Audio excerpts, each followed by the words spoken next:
इसमें मार्कर है, क्या मार्कर दे देंगे।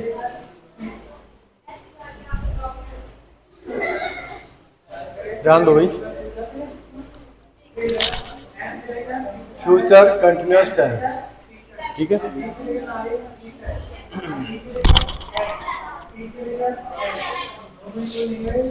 जिसको हम बोलते हैं अपूर्ण भविष्य काल।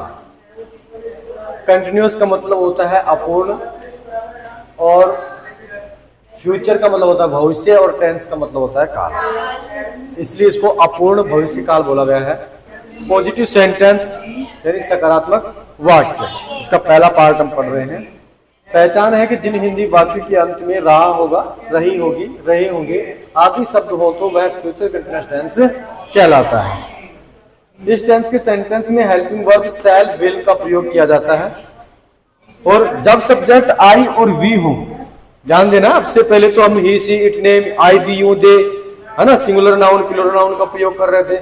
लेकिन यहाँ पर एक ऐसा ये हमारा टेंस है जिसमें केवल आई और वी सब्जेक्ट के साथ में शैल का प्रयोग करते हैं, और बाकी जो भी हेल्पिंग वर्ब, जो भी हमारा सब्जेक्ट बच गया है, उन सभी के साथ में हम विल का प्रयोग करेंगे, ठीक है। इसमें ये लिखा है कि जब सब्जेक्ट आई, वी हो तो एच वी का मतलब होता है हेल्पिंग वर्ब, और हिंदी में बोलते हैं सहायक क्रिया का प्रयोग किया जाएगा, तथा बाकी सभी सब्जेक्ट्स के साथ एच वी यानी हेल्पिंग वर्ब विल का प्रयोग किया जाएगा। फॉर्मूला यहाँ पे लिखा है कि subject plus shell will plus verb की फर्स्ट फॉर्म प्लस ऑब्जेक्ट। जहां पर राम अंग्रेजी पढ़ रहा होगा, तो यहां पर हम देखते हैं कि सब्जेक्ट हमारा कौन सा है, राम। सब्जेक्ट कौन सा हमारा, राम। उसके बाद में शैल और विल में से किसी एक का प्रयोग करना है सब्जेक्ट को देखते हुए। अब सब्जेक्ट हमारा राम है, अर्थात नाम है, आई और वी तो नहीं है। आई और वी होता तो हम शैल का प्रयोग करते। आ रही बात समझ में? अब हम किसका प्रयोग करेंगे, विल का। उसके बाद में वर्ब की फर्स्ट फॉर्म, वर्ब देखो सब्जेक्ट हमेशा सेंटेंस के फर्स्ट में मिलेगा, अर्थात वाक्य के शुरुआत में, और जो ऑब्जेक्ट है अर्थात वो क्या नाम है, वर्ब है, क्रिया जो है वो हमेशा सेंटेंस के लास्ट में। क्या कर रहा है वो, पढ़ रहा है, रो रहा है, सो रहा है, खाना खा, क्या कर रहा है, समझ लो ना, वो वर्ब हमेशा सेंटेंस के लास्ट में मिलेगी। तो सब्जेक्ट हो गया, हेल्पिंग वर्ब हो गई, वर्ब पढ़ने को क्या बोलते हैं हम, रीड। फर्स्ट फॉर्म भी रीड होती है, सेकंड फॉर्म भी रीड, और थर्ड फॉर्म भी रीड। उसके बाद में ऑब्जेक्ट क्या है हमारा, अंग्रेजी, तुमने इंग्लिश, समझ में आया ना। दूसरा है हमारा कि हम गाना गा रहे हैं। अब सब्जेक्ट हमारा क्या हो गया, हम की स्पेलिंग क्या होती है, वी, और आई और वी हो, आई और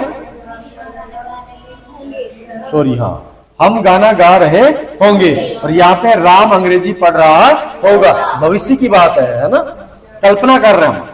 तो यहाँ पे हम देखेंगे सब्जेक्ट हमारा आई और वी होता है, तो हम किसका प्रयोग करते हैं, हेल्पिंग वर्ब शैल का। यहाँ पे सब्जेक्ट क्या है हमारा, वी है ना। अब यहाँ पर हम एक शैल का प्रयोग करना चाहिए, विल का, शैल का। उसके बाद में अब गा रहे हैं, ये वर्ब है, तो गाने को हम अंग्रेजी में क्या बोलते हैं, सिंग। और उसके बाद में क्या गा रहा है, गाना, तो यहाँ पे हम लिख देंगे सॉन्ग। समझ में आ गया क्या? ये आज आपका फ्यूचर कंटिन्यूअस टेंस कंप्लीट। इसमें पहला पार्ट पॉजिटिव का कंप्लीट हुआ है। Negative, interrogative, negative, double H word ये आपको रिवीजन के दौरान पढ़ाया जाएगा। बाकी आपके सिलेबस के अकॉर्डिंग इतना ही काफी है पॉजिटिव सेंटेंस, ठीक है। उसके बाद में हम कल पर फ्यूचर परफेक्ट टेंस शुरू कर देंगे, और परसों के दिन फ्यूचर परफेक्ट कंटिन्यूअस टेंस। उसके बाद में आपका टेंस का टॉपिक कंप्लीट, ठीक है। और रही बात एनएमएस की, एनएमएस वाले जो विद्यार्थी हैं उनका फिलहाल में अभी एनएमएस का चलेगा, ठीक है ना, हाँ कुछ दिन और चलेगा। उसके बाद में हम कोर्स का आपको स्टार्ट करवा देंगे, और एनएमएस में जो आपने पढ़ा है इसको और गहनता से हम पढ़ाएंगे, स्पेशली, समझ रहे हो ना, स्पेशली आपका अध्ययन करवाया जाएगा, जिससे कि आपकी तैयारी और तेज हो। देखो